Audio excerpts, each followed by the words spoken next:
what is it that's underneath?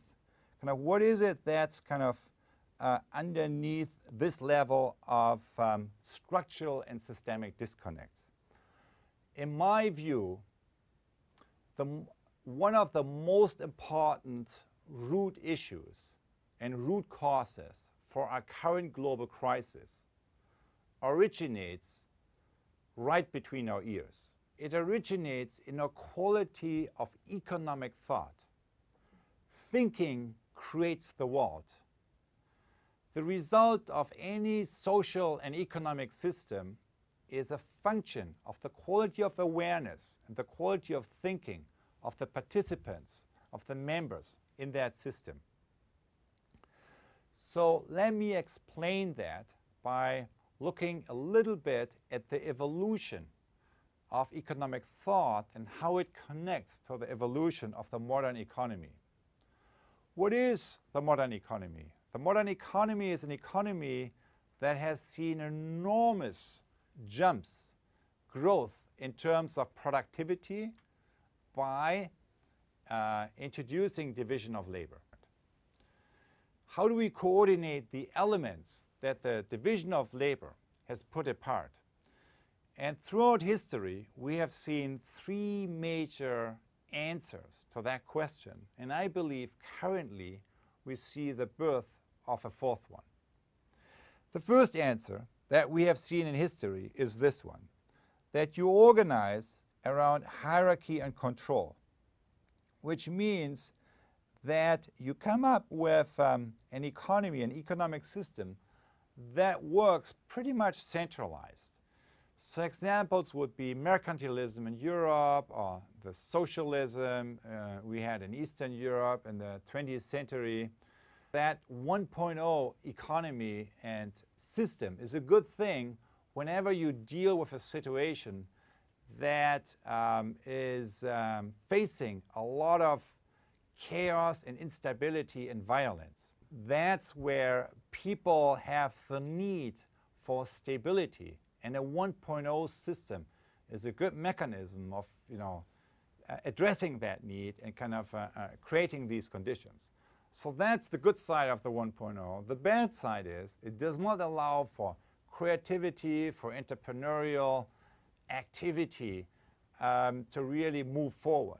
And that's then what's leading us to the second response, which is to coordinate not by centralized control, but by market and competition, by using a much more decentralized coordination mechanism, which leads to the birth of a second sector, the private sector, and which then is resulting in the free market economy, the laissez-faire free market economy, which has led to an enormous amount of entrepreneurial activity and an enormous growth and creation of wealth, but also an enormous creation of problems in the form of negative externalities such as inequity, poverty, and environmental destruction, which then is leading to the next stage, the 3.0 stage, the rise of a third coordination mechanism, which is negotiated arrangements among stakeholder groups, which leads to institutional innovation.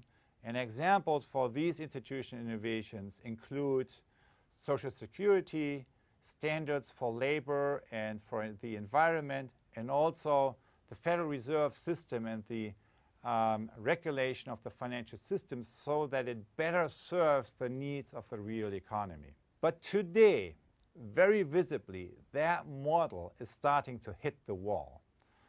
And that hitting the wall because it cannot deal effectively with global externalities. And that hitting the wall became nowhere more apparent than in the collapse of the climate talks in Copenhagen and the inability of the 3.0 system to respond to this global externality.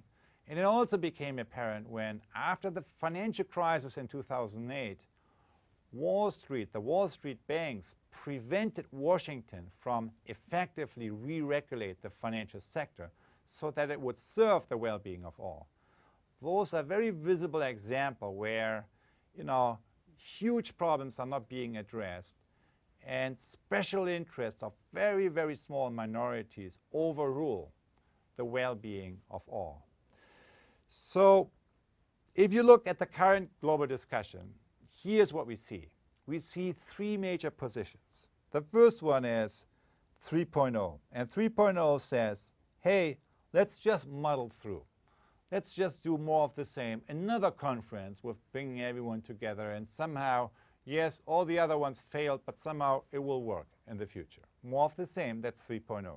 There's a second group that says, no way, we really need more markets, we need more competition, and we need to go back to the 2.0 version.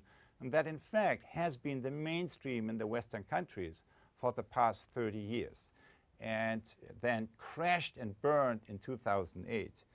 And then there's a third position, not very prominent, but that's kind of the 1.0. Some people say, hey, we need to go even further back, the 1.0 kind of Putin style of problem solving.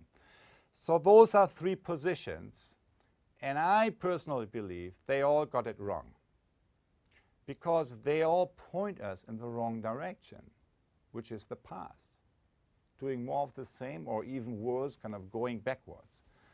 But we cannot go backwards. I believe what we needed to do is to move forward. We need to move forward by creating a 4.0 economy that does not work by the three sectors conflicting with each other, but the three sectors co-creating with each other in order to innovate at the scale of the whole system, and by coordinating by a shared awareness of seeing the whole among all the participating stakeholders. So what I'm saying here is that the evolution of the economy and the evolution of economic thought is mirroring an evolving human consciousness from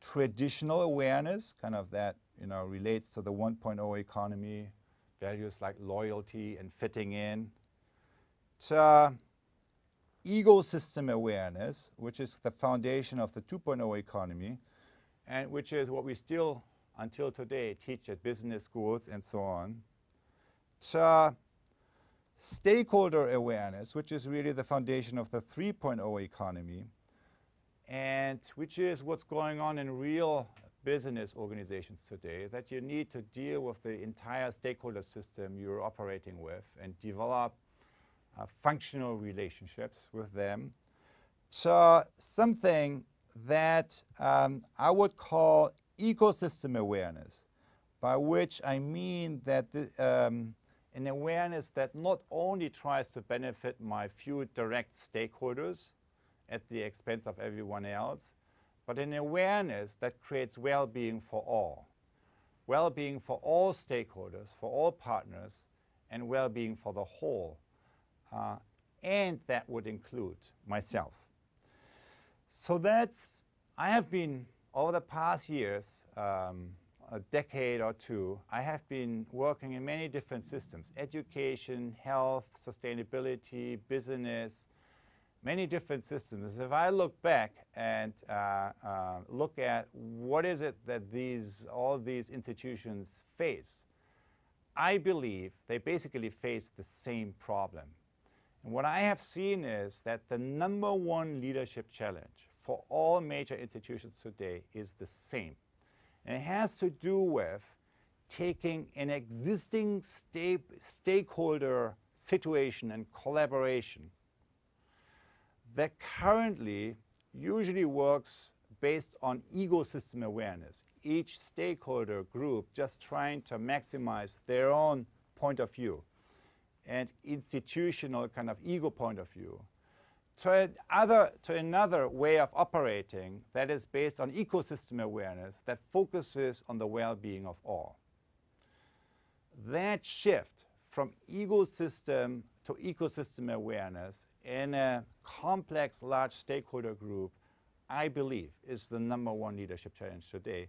And the question is, what does it take?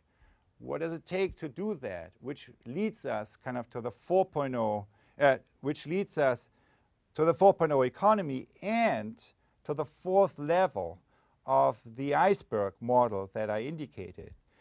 And what it takes, I believe, and what I have learned over the past years is that it takes a journey. It's a journey kind of that takes people from walking in each other's shoes, seeing the problem through the eyes of another, to connecting with their own deeper sources of knowing, connecting with who I am today and who I want to be tomorrow, and then exploring the future by running small-scale prototyping initiatives where in a hands-on way you can generate feedback from stakeholders that help you to develop new ways of collaborating and of operating. So that's what I believe kind of that fourth level of the systems analysis that I have been presenting to you is all about. It's how we as individuals, but also as communities, connect, access, and activate our deeper sources of knowing, of creativity, and of self.